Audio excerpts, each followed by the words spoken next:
Sometimes you get into government and you inherit problems that are many decades making. Alberta's premier booed and shouted over at a town hall in Fort Macleod Wednesday.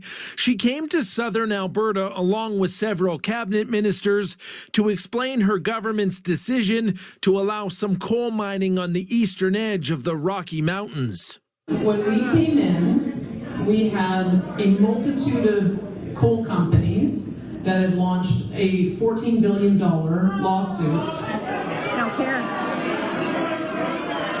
But many in the crowd didn't want to hear it. They and the NDP are demanding a stop to any coal mining in the region, even if it costs the government some money to settle with companies who have been granted permits. There's no way that we would be on the hook for $14 billion.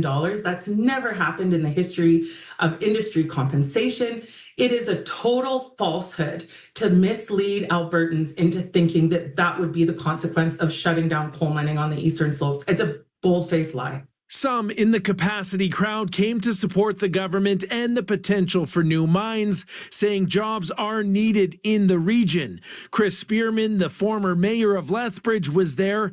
He asked the premier if she would allow a binding referendum on the issue. You can sign up 177,000 people, and then we can put it on referendum. Absolutely. So you feel free to go ahead and do that. Absolutely. Spearman is against the coal mines, saying they put the water at risk of being polluted, which would be devastating to the farming and tourism industries. The government isn't really listening to Albertans. Multiple surveys have said that Albertans don't want coal mining in the Rockies. The government seems oblivious to that. They seem to only be listening to the coal companies. The MLA for Banff-Kananaskis says if her NDP was in power, they would stop the mines. She's been demanding that for years. Do we need to create jobs in southern Alberta? Absolutely. Is coal mining the way that we're going to create the most jobs? No. The Crow's Nest Pass is also a tourism development zone, and I do think that tourism and outdoor recreation has way more potential to create way more long-lasting jobs, meaningful jobs. In a Thursday statement, the premier says she is committed to listening to Albertans, but showed no sign of changing her government's plan.